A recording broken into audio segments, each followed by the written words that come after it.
ময়দা আর ডিম দিয়ে এত মজার একটি নাস্তা রেসিপি। আশা করি আপনাদের ভালো লাগবে। আসসালামু আলাইকুম, কেমন আছেন সবাই? আশা করি আল্লাহর রহমতে সকলে অনেক বেশি ভালো আছেন। ময়দা, লবণ আর পানি দিয়ে আগে ময়দাটাকে গলিয়ে নিচ্ছি, যেমনটা রুটির জন্য আমরা গলিয়ে থাকি। তো এটাকে এখন রুটির ডো বানাচ্ছি। পানিটা অল্প অল্প দিচ্ছি, বেশি দিলে তো ন্যাটকা হয়ে যাবে আর রুটির ডো হবে না। তাই হচ্ছে একটু অল্প অল্প দিয়ে তারপর হচ্ছে ডোটা বানাচ্ছি। তো এইখানে আমি 1.5 কাপ পরিমাণে ময়দা নিয়েছিলাম। 1.5 কাপে আমার 4টা রুটি হবে। তো 4টা রুটি দিয়ে আমি নাস্তাটা খুব মজা করে বানিয়ে ফেলবো আমাদের 5 জনের জন্য। মোটামুটি 5 জন মানুষ 6 জন মানুষ খেতে পারে এই নাস্তাটা। তো দেখতেই পাচ্ছেন, বাসায় যদি কোনো মেহমান আসে হঠাৎ করে আপনি এই নাস্তাটা বানিয়ে দিবেন, দেখবেন অবাক হয়ে যাবে সবাই। তো আমি একটুখানি ময়দা দিয়ে ওই যে ময়ান করব ওটাকে, ময়দাটাকে ডোটাকে একটু ভালো করে ময়ান করে এরপরে হচ্ছে পিস পিস করে নিব। এই কাজটা করতে খুব একটা সময় লাগবে না। এই যে দেখছেন 4টা পিস করে নিয়েছি। তো 4টা পিস এখন একটা রুটি বানাবো। আগে একটু গোলাকৃতির বা 4 কোনা হোক, সমস্যা নেই। রুটি যেমনই হোক, নাস্তাটা কিন্তু ভালো হবে ইনশাআল্লাহ। তো বন্ধুরা, যারা যারা এখনও লাইক দেননি অবশ্যই ছোট করে একটি লাইক দিয়ে দিবেন। আর আমার নতুন বন্ধু যারা আজকে আমার চ্যানেলটিকে ভিজিট করেছেন, ভালো লাগলে চ্যানেলটিকে সাবস্ক্রাইব করে রাখতে পারেন। তো ময়দা দিয়ে এখন রুটিটা বানিয়ে নিচ্ছি। তো আমার একটা রুটি অলরেডি বানানো হয়ে গেছে। এর পরবর্তীতে এই রুটিটা আপনাদের দেখালাম। এরপরে আমি যে রুটিগুলো বানাবো একটাও আপনাদের সাথে শেয়ার করব না, জাস্ট আমি ফাইনাল ডিসিশনে চলে যাব। এরপরে আমি কি কি করছি সেটা দেখাবো। এই রুটির পাশে আমি কিছু পুঁইশাক নিয়েছি। পুঁইশাক এই জন্য নিয়েছি যেন ভিটামিনের ঘাটতিটা না হয় বাচ্চাদের। তো পুঁইশাক আপনার ইচ্ছা করলে এটাকে ইগনোর করতে পারেন, অন্য কোনো সবজি বা ধনিয়া পাতা দিতে পারেন। তো আমি একটি ডিম দিয়ে দিলাম রুটির উপরে, সাথে পুঁইশাক আর একটু পেঁয়াজ আর কাঁচামরিচ। এরপরে এই যে এইগুলোই দিয়েছি। আর একটুখানি লবণ তো দিতেই হবে, লবণ ছাড়া কি চলবে বলেন? তাই একটু লবণ দিয়ে দিলাম।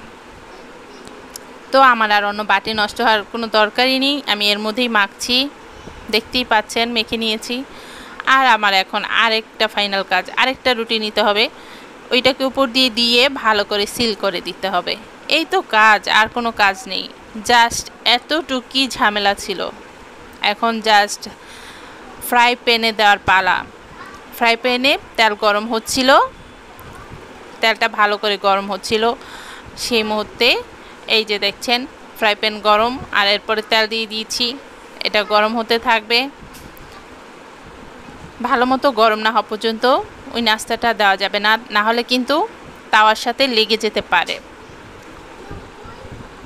আর এটাকে উঠাতে হবে খুব সাবধানতার সহিত, যেহেতু এটার মধ্যে এখন সব কিছু দেওয়া, মশলা দেওয়া, ডিম দেওয়া, পেঁয়াজ দেওয়া, শাক দেওয়া, সব কিছু দেওয়া। তো এটাকে রুটিটাকে একটু সাবধানেই উঠাতে হবে। দেখতেই পেরেছেন আমি কিন্তু খুব সাবধানে রুটিটাকে উঠিয়ে তেলের মধ্যে দিয়ে দিলাম। তো এখন এর মতো সে ভাজা হতে থাকুক। ভাজতে ভাজতে যখন এটা না পোড়া পর্যন্ত আমি এটাকে উল্টিয়ে দিবে। এই যে দেখছেন পুড়ে নাই, লালচে হয়ে গেছে, আমি উল্টিয়ে দিয়েছি। তো এমনি করে দুটি পাটকে ভালো করে উল্টিয়ে পাল্টিয়ে ভেজে নিতে হবে। আর ভিতর দিকে যেন ভালো করে ভাজা হয় সেক্ষেত্রে একটু চেপে চেপে ভাজতে হবে।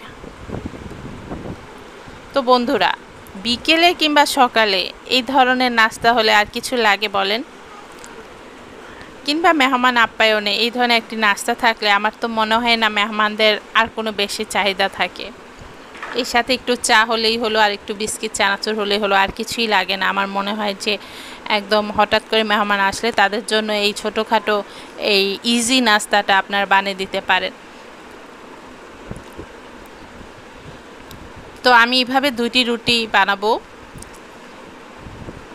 এভাবে দুটি বানাবো, আর আমাদের বিকেলের নাস্তায় মচমচে ফ্রাই হয়ে যাবে এই সুন্দর মজার নাস্তাটি। আসলে এটার নাম কি দিব আমি নিজেও জানি না, যাই হোক, এটার নাম যাই হোক, কিন্তু তারপর নাস্তাটা কিন্তু অনেক মজার হয়েছিল। এটাকে সস দিয়ে পরিবেশন করতে পারবেন। তার আগে একটি টিপস দিয়ে রাখি, এই মজার নাস্তাটিকে আমি চুলার মধ্যেই কাটিং করে দেব, কারণ হচ্ছে মুচমুচা যে ভাবটা থাকে তখন এই চুলার মধ্যে থাকতেই যদি কেটে ফেলি তাহলে কিন্তু ঝামেলা হবে না কাটতে আর কি। একটু মুচমুচা ভাব থাকতেই কেটে নেওয়া ভালো। দেখতেই পাচ্ছেন রুটিং যে চাকুটা আছে এটা দিয়ে একটু ভালো করে কেটে নিব। রুটিং কাটিং মানে পিৎজা কাটার দিয়ে ভালো করে কেটে নিচ্ছি। একটা মানে নাস্তাকে বা একটা পরোটাকে 4 পিস করলেই হয়ে গেল, আর কোনো পিস করার দরকার হবে না আশা করছি। তো বন্ধুরা, আমার এই মজার ইউনিক নাস্তাটি আপনাদের কাছে কেমন লাগলো বলেন তো? যদি ভালো লাগে অবশ্যই কমেন্টে জানাবেন, আর যদি খারাপ লাগে সেটাও কিন্তু কমেন্টে জানাতে ভুলবেন না, কারণ আপনাদের ভালো খারাপ সমস্ত কিছুর মতামত আমার জানা দরকার আছে, আমার অভিজ্ঞতার দরকার আছে, আপনাদের থেকে জানার দরকার আছে যে আমি কি ভুল করছি আর কি করছি না। যাই হোক, সবাইকে অসংখ্য ধন্যবাদ জানিয়ে আজকের ভিডিওটি এখানে শেষ করছি। ইনশাল্লাহ আবার মজার কোনো রেসিপি নিয়ে আপনাদের মাঝে হাজির হয়ে যাব আমি আলপনা। ভালো থাকবেন, সুস্থ থাকবেন। আল্লাহ হাফেজ, আসসালামু আলাইকুম।